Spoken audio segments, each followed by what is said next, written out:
This is part 16 of my journey through the Connecticut court system over the last decade. In parts 1 through 15, I showed pretty much everything that happened in chronological order. I showed all of the orders from the master timeline of my case, and I also showed each of the hearings with links from my YouTube channel, Pro Legal Solutions, where you can see all the full hearings in my full hearings album. And I just wanted to backtrack a little bit.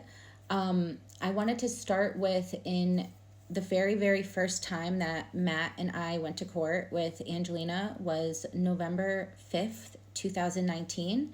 And I wanted to start with that because my older daughter and her dad, I went to court with her dad from 2016 forward. And I never really dealt with my rights being violated. I never dealt with constitutional violations or anything like that. It was straightforward. It was pretty normal. I didn't have any problems in the court, and I won every single time. So I didn't have any experience with him really doing fraud or anything like that either. So when I started dealing with Matt, that was when everything kind of became crazy. So the very first hearing was November 5th, 2019. If you didn't watch it, you can go on my channel and see it, but I'm going to kind of go through the analysis of what happened on that day. The November 5th, 2019 hearing transcript reveals a systematic pattern of perjury and financial fraud committed by Matthew Lodice in his testimony before Magistrate Donald R. Green regarding child support obligations for his daughter Angelina. The detailed analysis demonstrates how Lodice deliberately misrepresented his income using 1099 contractor status as a vehicle for deception while attempting to manipulate the child support calculation process through false testimony under oath. Matthew Lodice's most egregious act of perjury occurred when he testified under oath about his annual income, claiming he earned only $13,000 a year, when the evidence conclusively established his actual income was between $55,000 to $60,000 annually.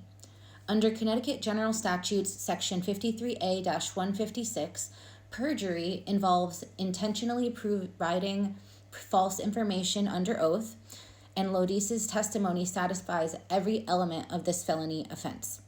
The materiality of this false statement cannot be overstated, as child support calculations are directly based on parental income, making his income misrepresentation a material fact that would likely affect the proceedings. The documentary evidence presented during the hearing exposes the magnitude of Lodice's deception. When Assistant Attorney General Gail Lawrence introduced State's Exhibit B, an income disclosure from Casanova Remodeling Company stating Lodice earned $60,000 a year, Lodice attempted to minimize this by claiming it was $55,000, but yes. However, Ms. Antar's testimony as office manager for the same company revealed that Lodice had actually received $71,753.25 in take-home pay as of November 1st, 2019, representing nearly a 500% increase over his sworn testimony of $13,000 annual income. This dramatic discrepancy between sworn testimony and documentary evidence establishes not only perjury, but willful fraud designed to evade child support obligations. Lodice's financial fraud extended beyond simple income misrepresentation to include a sophisticated scheme exploiting legitimate 1099 business deductions to artificially deflate his reported income for child support purposes. When Attorney Lawrence questioned him about business expenses, Lodice claimed deductions from my car and then office expenses, including office supplies, printer paper, and computer supplies. However, Ms. Antar's testimony revealed that these claimed expenses were fraudulent, as the boss actually pays for all of that, in all the hotels, all the travel expenses, the gas, the mileage. The boss reimburses us for all of that. The systematic nature of Lodice's deduction fraud becomes evident through Ms. Antar's detailed testimony about Casanova Remodeling's business structure. She testified that Matthew doesn't have an office and lives at home in his mother's basement. There's no office there, contradicting his sworn testimony about office expense deductions. Furthermore, she explained that all legitimate business expenses were covered by the employer. Every expense they have is provided by the employer. He doesn't have any other purpose of having an office because he is employed by Casanova Remodeling. This testimony establishes that Lodis's claimed business deductions were entirely fabricated to reduce his taxable income and consequently his child support obligations. Lodis's perjury extended to fundamental misrepresentations about his employment status and business relationship with Casanova Remodeling. While claiming to be self-employed as an independent contractor, Ms. Antar's testimony revealed he was actually functioning as an employee with business cards with his name on it from Casanova Remodeling, and he participated in a group chat with the owner and all the salesmen. This employment relationship misrepresentation enabled Lodis to claim illegitimate business deductions while avoiding proper income reporting.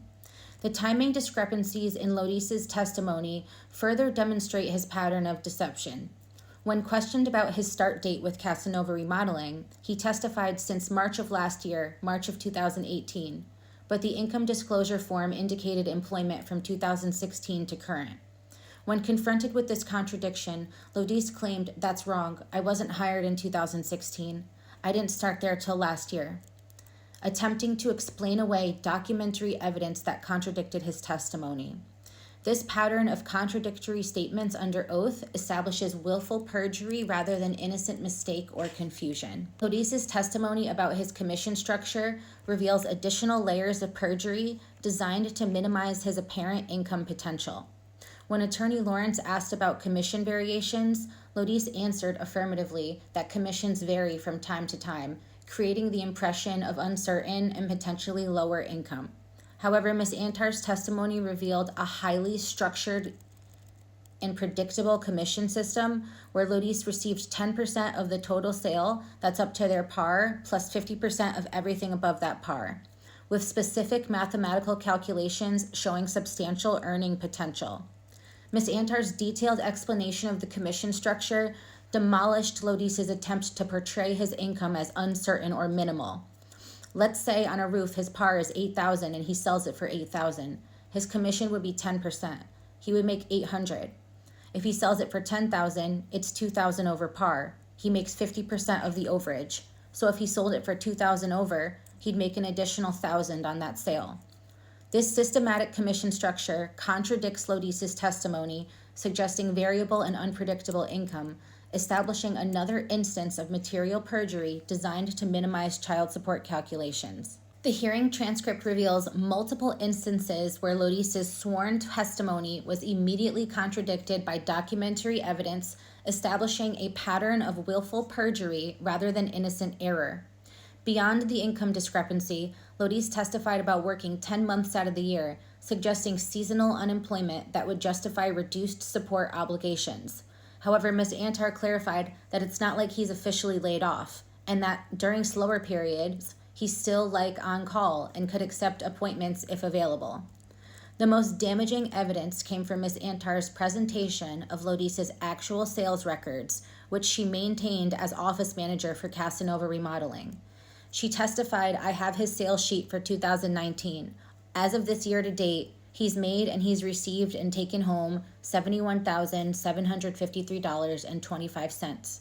This documentary evidence, combined with her testimony about a deposit slip from the last check that he received that was for $67.07, provided irrefutable proof that Lodis's sworn testimony about earning $13,000 annually was false. The systematic nature of Lodis's false testimony establishes criminal intent rather than inadvertent error, satisfying the willfulness requirement for perjury charges under Connecticut law.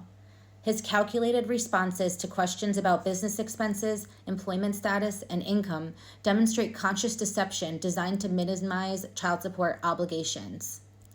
Follow for part 17 to see the rest.